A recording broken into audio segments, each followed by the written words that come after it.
worked from September of 92 for the next 3.5, 4 years as a low-level public servant in the Secretary of State's office. I learned great customer service skills. I learned how to ensure that people knew what opportunities they may have to better themselves within that office. I monitored tests, things that you would do just within the bureaucracy that happened day in and day out. People doing a great job. It's the same thing happens here at the U of I, any other public institution in this city. People going in and doing a good job. I had the opportunity in 1996-97 to join John Shimkus's congressional staff. I was proud to work right here in Illinois, running his Springfield office, helping countless constituents break through the bureaucratic red tape of Springfield, providing great constituent service, taking the skills I learned growing up working in the restaurant, dealing with people, and turning that into successes and advocating to the federal government on behalf of individuals. And I feel that gives me a very short learning curve. I think I can set up a great constituent service operation that the people of Champaign-Urbana in this district are used to under Congressman Johnson, or if you go southwest under Congressman Schock and Congressman Schilling and Congressman Shimkus. We won't miss a beat, and that's what I'm excited to do. And I also think my experience working with Mr. Shimkus for the last 16 years has given me an opportunity to help countless constituents break through that bureaucratic red tape, but also help countless communities, work with the federal government, partner with them. And the things that I don't think any of us mind our tax dollars going for, it's building roads, bridges, clean drinking water, sewage treatment facilities. That's what government should be doing. And that's what I've been able to play a role in, working in a bipartisan way with so many different local officials in this area. And I want to take those experiences, take them to Washington, hit the ground running, and immediately be a leader upon getting to D.C. This is Focus. I'm Craig Cohen, and today we offer you another chance to speak directly with a candidate running for a key office representing citizens of Central Illinois.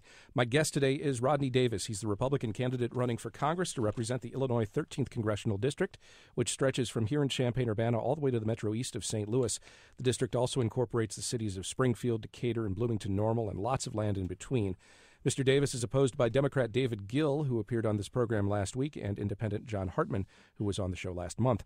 We welcome your questions for Rodney Davis at 333-9455 or 800-222-9455. That's 333-WILL, 800-222-WILL, or you can email your question to will-talk@illinois.edu. And we have a couple of folks on the line. Let's go first this morning to Wayne in Champaign. Good morning, Wayne. Good morning. Morning, Wayne. Mr. Davis, I appreciate your identifying with the regular guy out there. You were a grill man at McDonald's. I was a grill man at Hardee's. We could never keep up with you guys. But you could in Taylorville. That Hardee's did a great job there. I have just recently looked at a website that talks about how the government cannot balance the budget as it is right now. And I'm concerned as I listen to your commercials about your commitment not to raise taxes.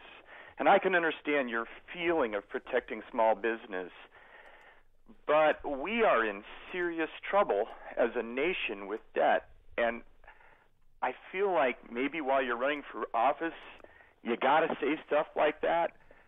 But we're going to need to make some hard choices, a rollback in Medicare, Medicaid, maybe not a huge one, but we're going to have to cut maybe a carrier battle group out of the Navy.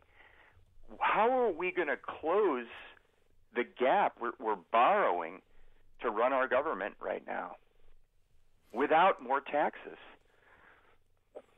Well, first, Wayne, I think the debate isn't just about revenue. I mean, if you look at the state of Illinois, for example, they told us that let us raise your taxes 67%, and it'll be a panacea for everything. Well, what happened? They spent more because they didn't have a long-term vision of what the most important issue was at the time, and that's paying down the debt. In Illinois' case, it's addressing some of the other funding shortfalls. In America right now, we've seen over the last 3.5 years how spending has increased exponentially, and it hasn't helped our economy to grow. We need to change the debate from where is revenue going to be to how do we grow our